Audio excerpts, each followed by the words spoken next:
amahoro y'Imana kuri mwe mwese mukomeje gukurikira iyi YouTube channel yacu yitwa Iragwa Info. Ni mwanya mwese tubagezaho amwe mu makuru y'indani kabisa, na makuru abari kugenda avugwa cyane mu mikino.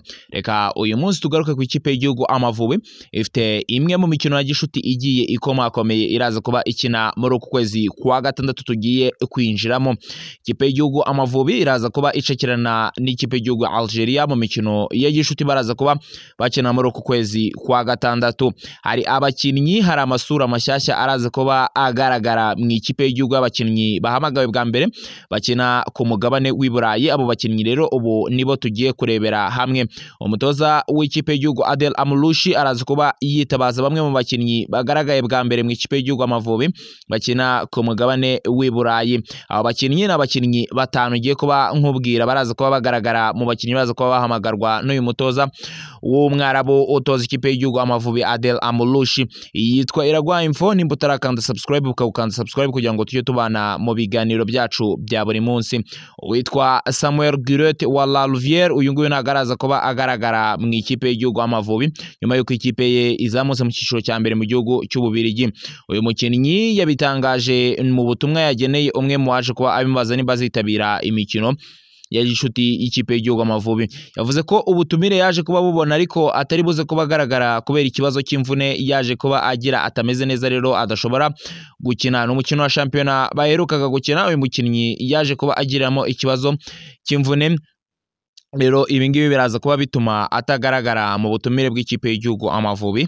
Nubwo yari yaje kubona ubutumire ariko avuga ko ataza kuba abasha kugaragara kubera icyo kibazo cy'imvune yaje kuba yagera mu mukino wa shampiyona baheruka gukina. Rero akomeje kuribwa ntago aza kuba agaragara. Rero abakinnyi baza kuba bagaragara mu ikipe y'igihugu Amavubi bisa nkaho ari ubwa mbere bagaragaye mu ikipe. Ni umukinnyi ukina muri Luton Town mu gihugu cy'Ubwongereza. Uyu mukinnyi bakaba bamwita Claude Kayibanda. Uyu Claude Kayibanda mu butumwa yageneye uwitwa Eric, uyu nguyu umwe mu basore bari mu kazi ko kuzana abakinnyi benshi mu ikipe y'igihugu Amavubi, yaje kuba amusubiza ubutumwa bugira buti yes I'm going straight to Algeria.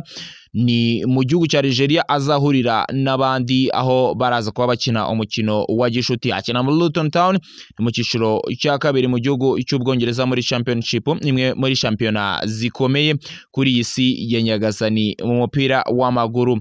Claude Kayibanda ni umukinnyi w'umunyarwanda kuko n'amazina urahita ubyumva neza ko ari umukinnyi w'umunyarwanda. Araza kuba ajoininga bagenzi be rero mu gihugu cya Algeria ubwo baraza kuba bakina imikino ya gishuti. Bivuga ko uyu nguyu n'ubutumire yamaze kuba abubona ndetse kandi akaza kuba abwemera ko azafatanya na bagenzi be muri iyi mikino ya gishuti.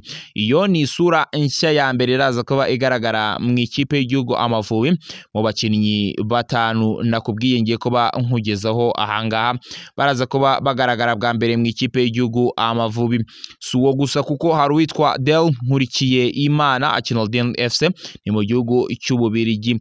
Ikipe iyo mu gihugu cy'Ububirigi yasoje ku mwanya wa 12 mu makipe 16 akina shampiyona y'igihugu cy'Ububirigi, ariko mu minsi ya nyuma kuri no shampiyona ikinwa abari amakipe agera kuri 16 bahita bagabanyamo amatsinda 3 bagafata amakipe 6 ya mbere agakora shampiyona yabo bagahatanira igikombe cya shampiyona, bagafata andi makipe 6 yandi agakina ikimeze nk'icyitwa Conference League Playoffs, maze bagafata n'andi makipe 4 ijya nyuma akishakamo ikipe imanuka. Ikipe rero yo ku makipe 6 bari gukina icyitwa Conference League Playoffs ni ya 4 mu makipe 6.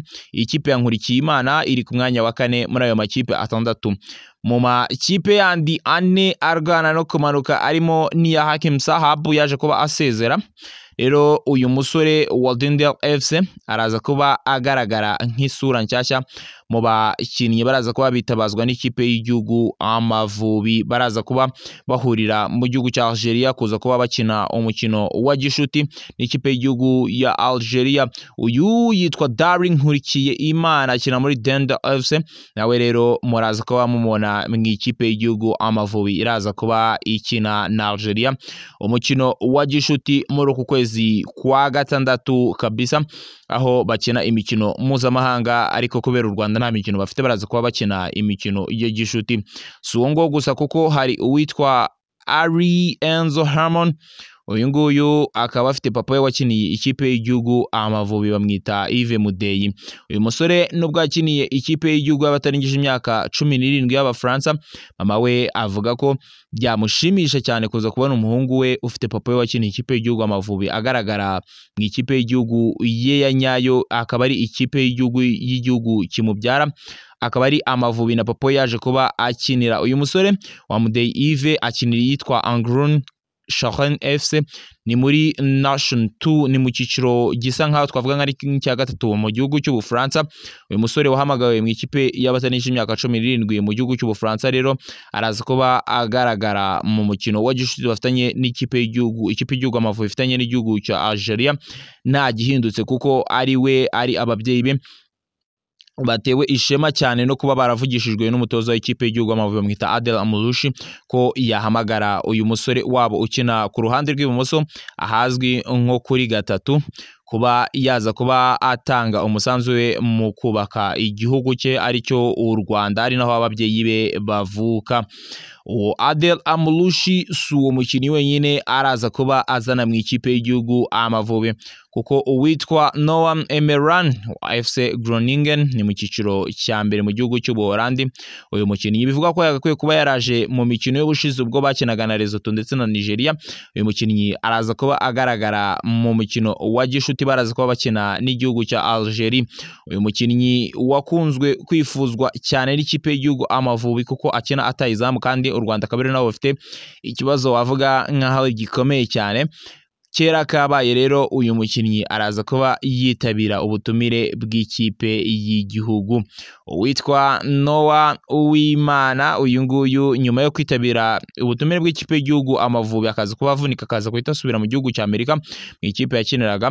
Biravuga ko araza kuba yongera kugaragara mu ikipe y'igihugu Amavubi akina ku ruhande rw'iburyo kuri kabiri. Uyu kera kabaye nawe araza kuba yongera kugaragara mu ikipe y'igihugu Amavubi, nubwo ubushize bitaje kuba bigenda neza ko yari yahamagawe maze ntiyaza kuba yitabira ubutumire kubera ikibazo cya tike y'indege, yaje kuba akatisha atinze, ariko kuri inshuro ngo araza kuba agaragara gatanu ku kandi mu ikipe y'igihugu Amavubi. Ayo niyo masura mashyashya nari nagutegura araza kuba agaragara mu ikipe y'igihugu Amavubi. Iyi ngiyi bayita Iraguha Info. Nimba utaribuka gukanda subscribe, ni ibintu by'ingenzi cyane kuza kuba uyikanda kugira ngo tujye tubana mu biganiro byacu bya buri munsi, ndetse ukibuka no gukora ku nzogera kugira ngo ujye ubona amakuru ku gihe uko dushyizeho inkuru. Ndizera rero ko byagenze neza cyane, reka dusubire mu zindi nkuru z'ubutaha. Wakoze cyane kubana natwe. Ciao ciao.